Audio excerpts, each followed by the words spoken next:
some of these customers, I've been speaking to them for 2 years, right from, I don't know what I'm doing, I've got 5k saved up and I'm going to need 35k. I'm like, okay, this is the long-term conversation, all the way through to, oh my gosh, I'm not sure if we're going to get it, to, oh my gosh, we've got it. Yeah. It's like a huge emotional thing. You build a relationship as well with the person, and it's very, very rewarding at the end of the day. So with sales, again, in most situations, uncapped earnings. Right. After you've done that for, and this varies from person to person, for me it was about a year, you can then go on to earn some serious money.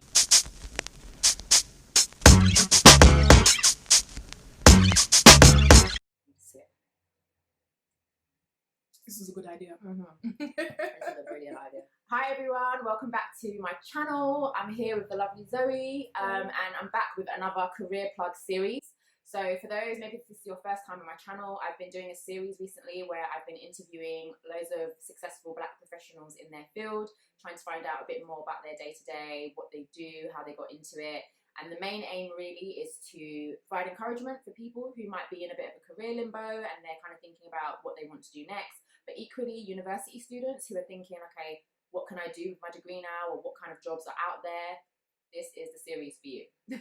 But yeah, so I've got Zoe with me. I've known Zoe since I was very young. Yeah, a child. Literally a child. So yeah, many, many years. I've watched her grow and blossom into the amazing woman that she is. So she's here to give you guys all the wisdom about the mortgage sector. So Zoe used to be a mortgage advisor. Yes, I did. Yeah, and she's now transitioned into customer success. Yeah, that's right. Yeah. So we're going to kind of talk about both of those things. So we'll probably start with the mortgage side of things. So what was your job title when you were working in the mortgage space? Yeah, of course. So I had a whole journey when it comes to mortgages. So going from I was a mortgage administrator for about 6-7 months, which is where you do all of the admin work, obviously.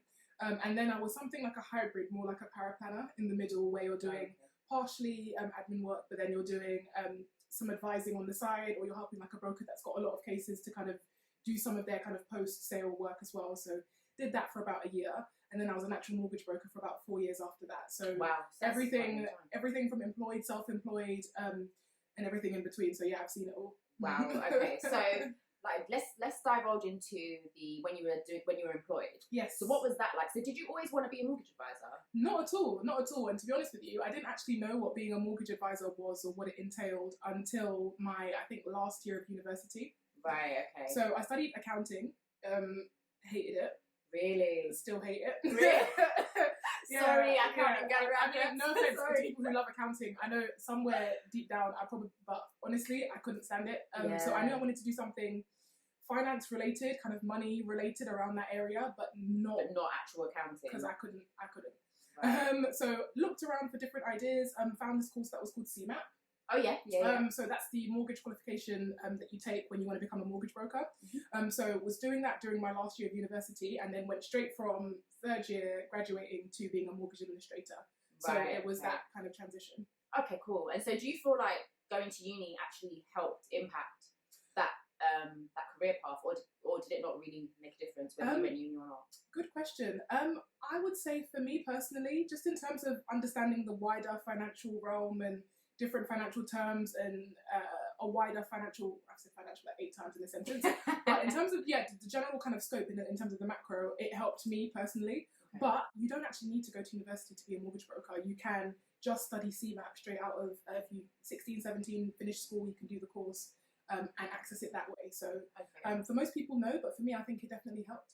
Cool. And with the CMAP, so like how much is the CMAP course? Oh gosh, when I did it, I can't remember. Actually, I think it might have been about £100 or so per unit, and you do 3 units. So like roughly £300. Something like that. But this was back in, showing my age now, back in like 2012, 2013. Okay, so it may well have, but it wasn't anything to break the bank back then. So is it quite stringent in terms of like, can anyone just apply for a CMAP? Yeah, no, absolutely. Really? So yeah, anyone, as long as you've got the interest, obviously it's self-study. So as with all courses, you need to have the determination to do it yourself.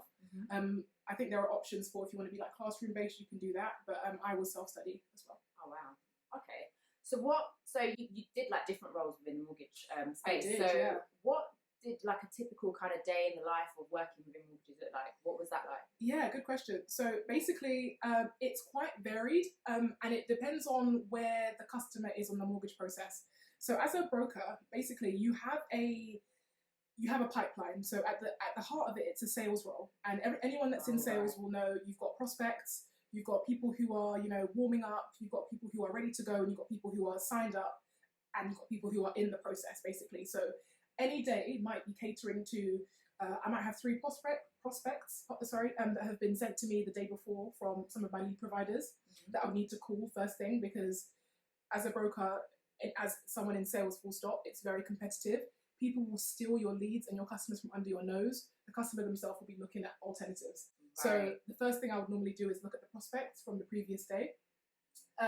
Another thing is, if you don't have an administrator as well, you'll be doing some of the admin work. So at the other end of that process, once people have signed up for their mortgages, obviously as the customer who's being the person buying the house, it's happy days for you. You've given all your documents over, you're at the end of the process more or less in terms of what you need to do physically. But the broker, their job is just starting in terms of writing the application, sending it off to the company, chasing it up, making sure that they've got the valuation booked in, making sure that everyone's got the right details. So it is.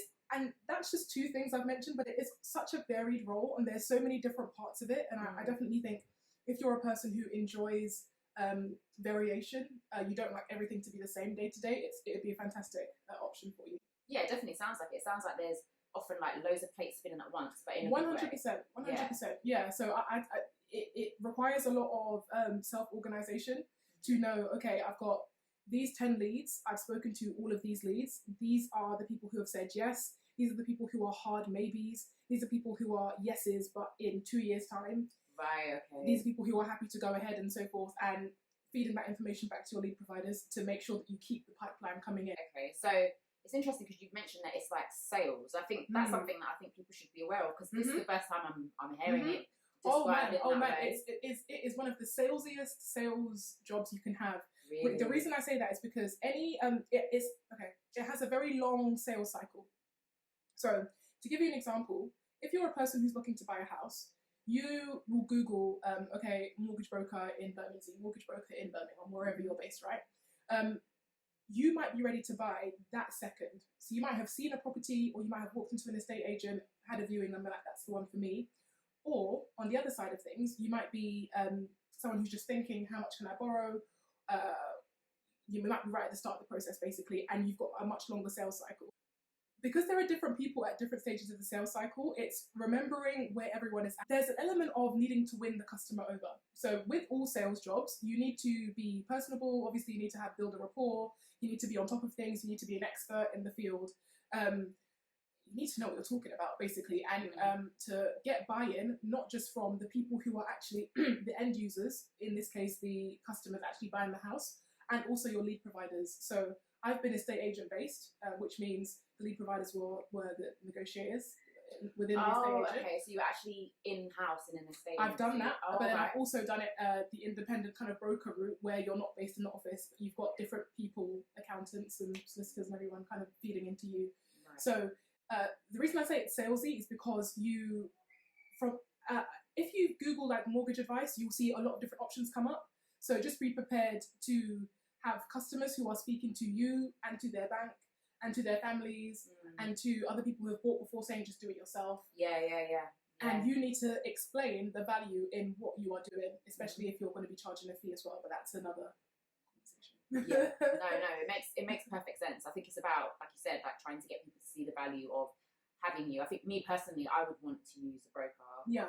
Especially for like the first one, you'd want to use, just because you've not done it before. Yeah. But then, how do you deal with, like, do you get people who come back to you repeatedly because they've used you and because they like what you do, or do you get people that tend to use you the first time, kind of learn all the ropes, and then just go off and keep doing it themselves afterwards? It depends on the relationship that you build with that particular customer. So I've got customers who, even now, years later, people that I did their mortgage back in 2012 or 2013, every 2 or 3 years will pick up the phone to me or will message me on LinkedIn before I get in touch with them and be like, hey, I've seen X, Y, and Z is what other people are offering. You free for a chat, or just text me. We've got that kind of relationship. Okay. But then there are other people who, again, as they get older, or it might have been their first property purchase, as they get more comfortable in the process themselves, or if, for example, their situation isn't actually that complex, they might say, you know what, I can do it myself, or I'm happy to just go back to this lender and just renew what I've got without coming back to you. And you know what?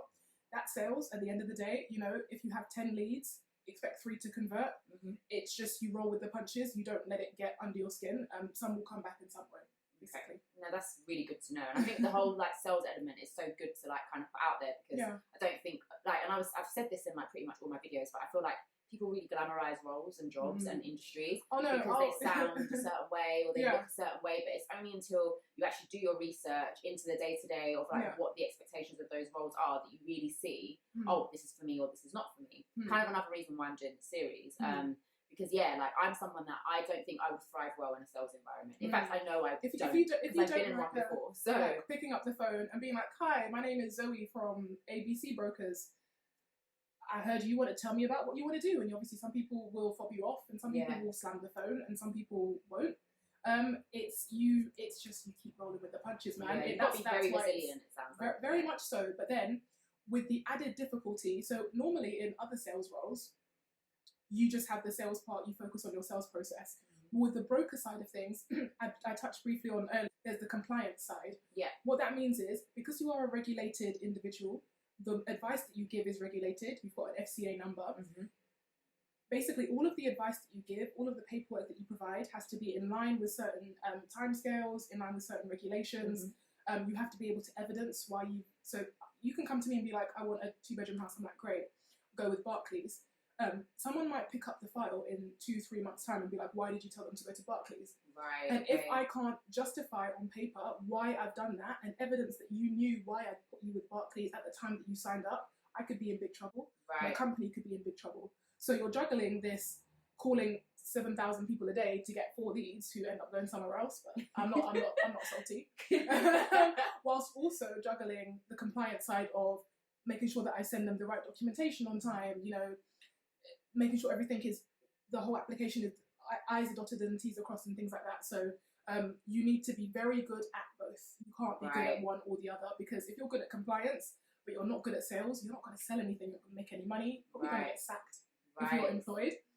But then if you're not good at compliance, you're a huge liability for yourself and for the company, and we start finding other jobs. No, it's good. It's good to give people the role like this. Because I think, like I say, like people like to glamorize roles, so it's good for people to get like the good, the bad, the ugly, like 100%. All sides of the spectrum of how it works. 100%. It sounds like it is quite a fulfilling field to get into if that's what you want to do and that's the direction you want to go, and you're someone that's good with sales and you're good with compliance. It sounds like it could be very what's the word I'm looking for? Rewarding? Yeah, very rewarding. Yeah, no, do you know what? There's no better feeling than, you know, because it's so long, like I said about the sales cycle, buying a property is not something that you do and complete in 2 weeks.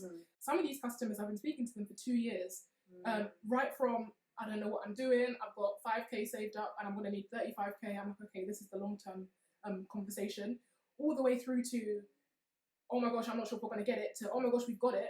It's like a huge emotional thing. You build a relationship as well with the person, and it's very, very rewarding at the end of the day. So I take a lot of pride in the customers that we've been able to get them over the line, and they come back ultimately as well. Yeah, because it's like that's a big life-changing decision that you guys have been a part of. So precisely, it's very rewarding actually. Is it quite a lucrative industry to get into? So like, if I decided tomorrow I want to be a mortgage advisor, what would I expect reasonably roughly as an entry-level person? Yes, okay. Sorry, good question. But it's also important to specify what type of broker. So, for example, I have worked in a bank as well as a mortgage advisor, which is something slightly different. Different banks offer different salaries. So if you've literally just graduated and you've gone to be like a bank advisor, probably find this out on Glassdoor as well. You can expect probably, if you're based in London, about 25 to 35,000, I would say, if you've got no experience whatsoever. I went a slightly different route, so I didn't. That was really cute. Oh, thank you. Sorry, guys. Thanks. Thank you. I do a lot to this in the video. I went a slightly different route. So, like I said, I became an administrator for a huge independent firm. Learned so much in the time that I was there, and then became a paraplanner, which is like a hybrid. When I was the administrator, it was about 18 to 21,000. And then being the paraplanner again was like 21 to 28. And these times I'd literally just graduated. barely spell my own name. So. Yeah, but I think that's quite a lot of money. That's what kind of why I like to ask these questions. I know salary questions aren't for everyone, but no, just to give open, just to give those expectations, because as well I think like graduates sometimes can put a lot of pressure on themselves. Yeah. That you come out and you need to be earning like 40, 50 grand like, straight out of uni. The funny thing is, in certain careers you can, but I think I've been negative or pessimistic about the sales part enough. I think this is time to sell the sales part. So with sales, again, in most situations, uncapped earnings. Right. So you've paid your dues on your 25k, on your 30k, on your 35k, learning the ropes. How do I speak to customers? How do I get people coming back? How do I make this a business of my own? How do I make this my own Zoe's mortgage desk? How do I promote myself? After you've done that for, and this varies from person to person, for me it was about a year, you can then go on to earn some serious money because the commission aspect will come in. So if you are a broker, so for like an independent kind of company, you will normally charge a fee. So that's a client fee of anywhere between 250 to 500 to £1,000 to a percentage. In my company that I had for mortgages, I was charging £500 on application. And then you also receive a commission split from the company, from the bank who does the mortgage. So £500, and if it's a property worth, let's say 300,000, you're doing a mortgage for 260,000 for argument's sake, you might get a small percentage of that, which ends up being £1,800. So you've got 1,800 plus your 500 is 2,300.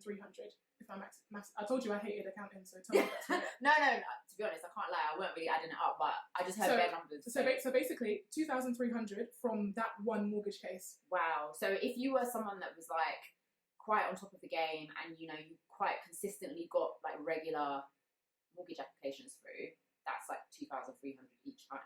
Roughly. Exactly. However, caveats. You get that, but you get the mortgage, the commission fee, what we call procuration fee, either on, okay, let me not make it complicated. You get it basically when the mortgage completes. Right, okay. So the mortgage will take usually about 3 months to complete. So you get £500 on day one if you charge on application. Then you get 1,800 for in this example in 3 months' time. Right. So the reason it's a sales job is because you need to build a pipeline such that you have enough coming in so that in 3 months' time you can how much you're going to be earning. Right. In the next 3 months, you know what you're going to be earning, and so on and so forth. So you literally have to have a pipeline consistently, otherwise you will struggle. Now, about this amazing, beautiful, sexy £2,300 I've mentioned about mortgages, if you are employed, you will not get that. Oh, really? So this is only as a broker? Oh, wow. But you're doing the same work, pretty much. Yeah. Okay. Yeah. So I'll explain. So basically, you will get, most companies will give you a basic salary, and then they'll give you a percentage of everything that you bring in. So for example, one of my first broker roles, it was like a 30,000 or 35,000 basic salary. Then I would get 10% or 15% of everything that I banked for that month. So let's say I had a month where I did 15% each thing, or overall? 15% of the whole of the case value. So in our example, where the case value was 2,300, I would get £230. Got you. So I'm getting my 30k, which might be like £2,000, plus 230 for one mortgage. If I've done 6 mortgages, whatever 230 is times 6, I'm not gonna can't count this. Yeah, but let's assume that you know what I'm talking about, yeah. And then add that to your £2,000 a month. It might be 3,500. Okay. For argument's sake. You see what I mean? So, and in that way, it's good if you're good at sales and you are driven by uncapped earnings, because if you are somebody who is on the ball, people are making serious money. Like in one of the companies I worked for, brokers were regularly writing and banking like 30 grand a month. So they're taking home three grand on top of their, obviously everything gets taxed, on top of their 2,000 basic salary, for argument's sake. So once you have paid your dues, once you understand how it works, once you get into a flow, and if you are happy to do it consistently, no days off, you can make some serious money. But that's a lot of caveats. And again, at any point during the process, the customer can turn around and be like, do you know what, I changed my mind. So you've like planned that money, like you've potentially thought, okay, by the end of this month I'm going to get this. Away from that, you've put in two years of work, building an emotional connection with this person, and they're like, do you know what, Zoe, you see what happened was, I'm going with my bank. And you're like, but why? And your lip quivers, like internally. But it's how the game goes, and it's a numbers game at the end of the day. So if you speak to 10 people, expect 7 to disappear into the ether and 3 to sign up. Okay, that's really good. That's honestly, so you see, hopefully that was helpful. This is why my friends are amazing. Look at all the gems she's dropping for you people. Hopefully that's been useful. Yeah. No, definitely. So are there like sort of standard kind of like stages of progression within the field, or is it like you can be a broker and like it kind of just stops there, or is progression more rated by like the more experience you have and the amount of money you're making? Yeah, good question. So in some ways, depending on how you look at it, broker is a broker is a broker. So unless you're planning to become a sales manager, which is the person who, or a commission or a compliance manager, who are the 2 people who babysit the broker, basically, like 2 managers for the same broker. Realistically, a broker is a broker. Like I said, the job is the job. In reality, there are different, it's a bit controversial to say, but there's almost different tiers of broker. So if you are a broker who is in a bank who only advises on NatWest's mortgages or on TSB's mortgages or on Barclays mortgages, it is sometimes seen as a promotion or a step up to become independent. Oh, okay. So to become like an employed broker, but for a company that will give you a basic salary, then a percentage. That's widely seen as a step up from the bank. Then the final kind of formation, step up, would be to become a fully self-employed broker, whereby there is no basic salary, and you either, if you're with a company, get a bigger percentage, so say 40% or 50% of everything that you bring in with no basic, or you do what I did and you go alone, start your own company, and you take 100% in theory of everything that comes in. Okay. And there are pros to that, and there are cons to that. So what are the cons? What are the cons? Okay. Cons. Con number 1. Beginning of my TED talk. I was a literal princess. The reason I say I was a princess is because I was coming from a company whereby I had like 5 very big estate agent brands. All of them were experienced salespeople. You know, they themselves are earning fantastic money. They love what they do. Yeah. You know, the mortgage side of things is so ingrained in them. They just do it normally. Leads were flooding in left and right. I was one of the top sales brokers multiple months in a row. Yeah. Life was good. So I think to myself, okay, you know, you get a bit cocky or you start shaking your shoulders. I'm like, okay, let me go and start my own company. Yeah. And those lead sources that you're used to, you know, swanning in you know, a fancy suit and nice heels and just signing up the customer, now becomes, who are you? You're Billy Bob from down the road with no name, you know, no big brand behind you. Why should I sign up with you? And you are now one of several people competing for that customer's attention. So con number 1, I would say, is if you are used to having leads provided, you have to work, I'd say about 3 to 4 times as hard to get this. So your conversion goes from maybe 3 in 10 to maybe 1 in 10 is what I experienced. And that goes from being a 9 to 6 to being a 8 to midnight, you know, quite easily if you want to secure leads. When you're used to charging fees as well, sometimes people are like, well, I don't really know who you are, so I don't want to pay you a fee. So you're either going to I'm not going to pay a fee or I'm going to go elsewhere. And before, I couldn't be strong-armed. I was like, well, you don't know what you're missing. Bye. Now I'm like, okay, well, can you pay £99? Yeah. Can you pay £150? Okay, 0? I can't. 0 is perfect. So it's a mindset shift, and the mindset shift is the same as people who become self-employed anywhere, which is, I'm not going to be spoon-fed, I'm not going to be handheld, it's me or I'm not going to eat, full stop. And that is a shift that I kind of was prepared for, because you are largely kind of doing your own thing when you're a broker anyway, but it's exponentially increased because there is no safety net. Okay. You kind of touched on it a little bit earlier, but like, what would you say are like the most important personality traits or skills that someone would need to really be successful in this role? Yeah, of course. So first of all, you need to be on top of the sales. So a good salesperson is organized. They know their pipeline inside, outside, back to front. You have a great relationship with your lead providers. So this will either be, if you're working with an estate agent, like I said, it will be your negotiators who are based in the actual agency. Taking an interest in them, in their role, being personable, caring when they're having difficult months, because it will have a knock-on effect on what they can refer to you. Yeah. So someone who is a people person, ultimately, someone who is resilient as well. So as with any salesperson, like I said, you're going to hear a lot of no's, a lot of doors are going to be slammed in your face. Just making sure that you don't let that crush you, and you're like, okay, on to the next one. Okay, this is where this other person is. And somebody who is, I think, motivated, who is rather not daunted by the length of the process. So some people prefer a shorter sales cycle because there are less things that can go wrong. Yeah. But with mortgages, tying back into resilience, something could go wrong at sign up. They could decide that they find somewhere else, or they could get gazumped, whereby the property that they want, someone else comes in and offers $5,000 more, and then they've lost the house, and they're searching again, and it's another 3 or 4 months before you see that money. Something could go wrong with the bank, so you might, do an agreement in principle, and they decline because they've got bad credit they didn't tell you about, or things like that. So something could go wrong at when the bank with the property, something could go wrong with the valuation. They could get there and find something that you didn't know, that even the estate agent didn't know. Something could go wrong at exchange of contracts. Something could go. There are so many places in this process. It's like a field. It's like a minefield of potential bullshit. So you need to prepare your heart that you need to be on top of it, and that anything could go wrong. So just resilience. You need to be a people person. You need to be extremely organized. Build lasting, meaningful relationships.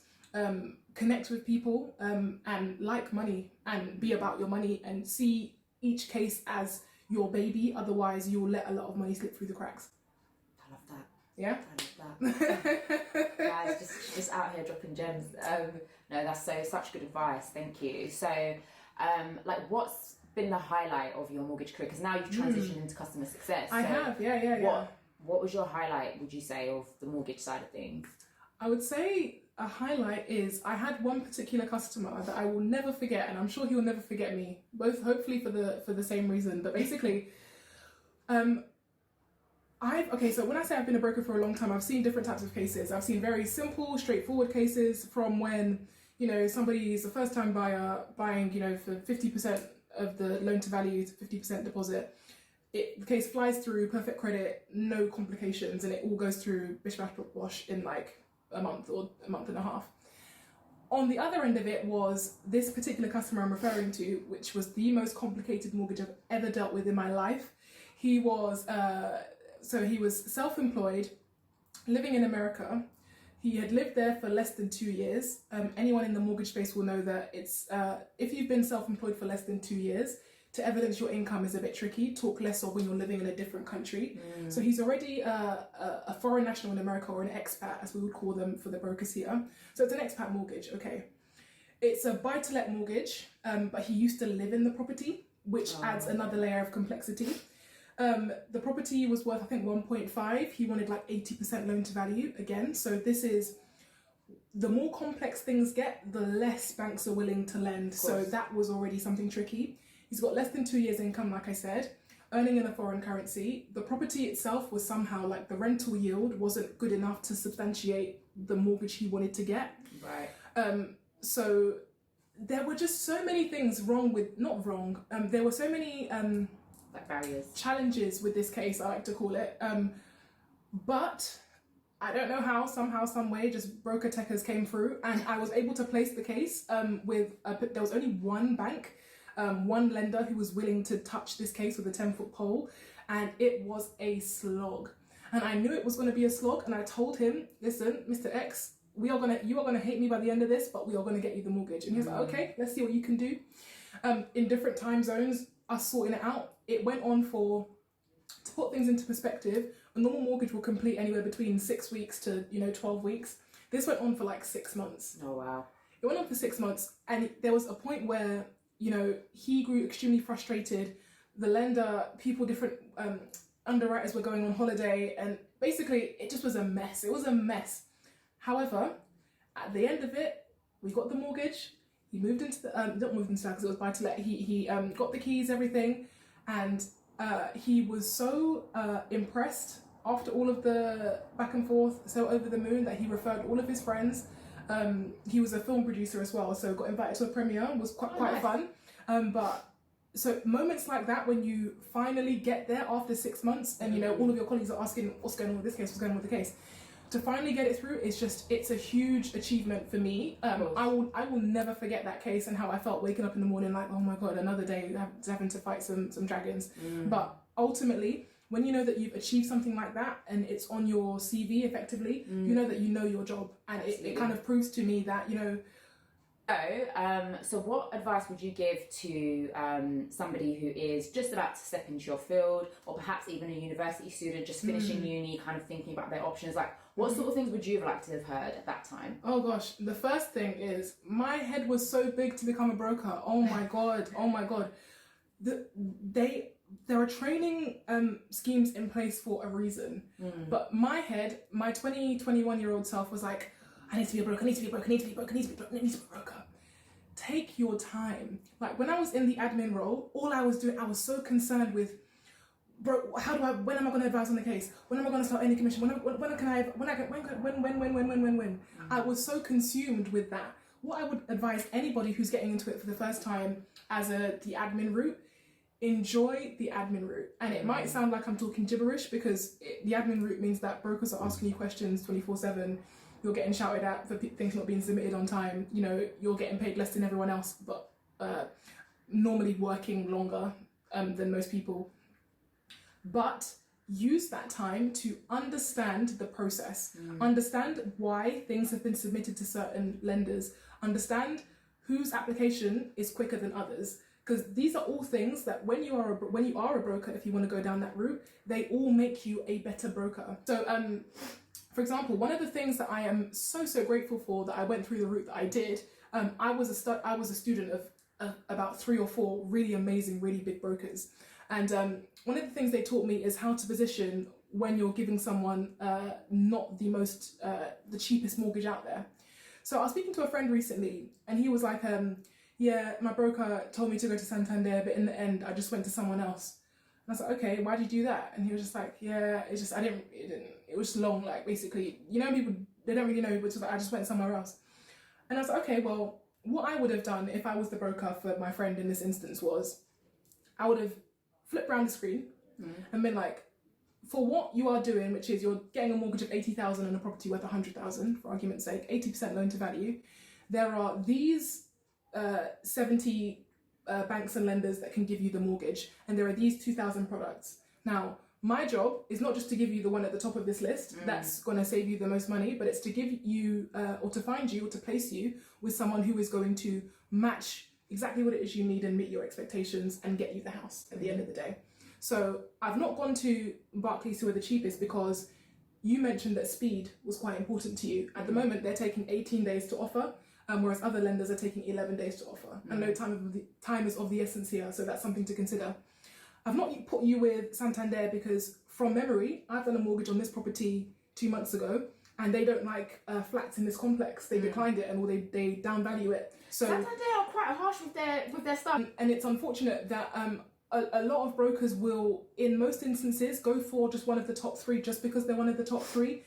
If you are looking for a company, and I'll come back to my point as well, is that you need someone who understands all of the peripheral things that are not on that checklist, which is time to offer. It's people who have they declined something in this block previously. What is their general attitude like towards what type of job you have, or you know, how long are their valuation? Are they cheap? Are they all of these other things? For example, making sure that you have a full picture and presenting the customer with reasons in your conversation for why you haven't gone to other people. So I'd say that that's quite important. That's so good to know, because to be fair, like when I was looking, I was just like, oh yeah, that's the one at the top. Oh, okay, yeah, that's exactly. And going back to the point about why I was pleased that I went the way that I did is because I learned, these are all things that I learned from being in meetings and taking notes when I was listening to other brokers. So don't be in a hurry to just become a broker, because you'll know what they teach you. What they teach you is to justify based on price, and then based on what the customer wants in terms of 2-year fixed or 5-year fixed, or variable, or free valuation. That is one aspect, yes, but there's the whole picture of the customer's experience, what type of lender they're looking for. Those things are what makes you a better broker, what makes you more personable, what makes you good at the job, why people will keep coming back to you. And I feel like I rushed. I did that process, but I didn't really immerse myself in it. I was so so bullseyed on I need to be a broker, that I kind of sped through that, and I wish I would have taken more time to enjoy it, because ultimately, once you've got your CMAP and you are a broker, no one's taking that away from you. Do you know what I mean? It's like people that are in a hurry to be 18. You're in a hurry to be 21. It's like once you're 21, you're 20. Do you know what I mean? You're not going to wake up and be 15 again. So enjoy your childhood. Enjoy being a baby. Enjoy not having that compliance burden on you. That if the advice is somehow, your job is in jeopardy, and it's a real thing. It's not a joke. It's a real thing. So I would say enjoy that process, definitely. And also, in terms of advice to people who are considering it. Just think about long term if you think this is something that you can see yourself doing in the future. Sales is not for everyone. It might be for you for 5 years, it might be for you for 10 years, it might be for you for your lifetime. But if you are not a person, or if you're a person who likes quick money, or you're a person who can't see yourself waking up every single day and jumping back at it, don't go into any sales role, not just mortgages, but especially not just sales, but especially mortgages. Okay, that's good. I'm definitely not a salesperson. So it's not for everyone. Hats off to everyone that can do it. I worked in my first job after I worked in the supermarket was in a bank, and it was predominantly a sales role. Pretty much. They're looking at the numbers, and I struggled. So not for me. But thank you so much, Zoe. Of Honestly, course. the gems that you've dropped today, guys. Anytime. I'm just here to keep blessing people through my friends. But I hope you guys learned a lot. I definitely learned a lot. There's a lot about the mortgage space that I didn't know, and that I perhaps might have even glamorized in the past in terms of this is what I thought about it. So I'm sure you guys have learned so much. Thank you so much again, Zoe, for coming on and being so transparent and everything. I truly appreciate it, and I'm sure you guys appreciate it too. If you have questions for Zoe, anything that we might not have covered specifically that you want to know a bit more about, or perhaps something that she said that you want a bit more insight in, if you just drop a comment in the comment section, and then I'll obviously ask her and come back to you about it. But make sure you guys stay tuned for the next episode of the Career Plug series. Let me know what you thought of this video, and see you guys in the next video.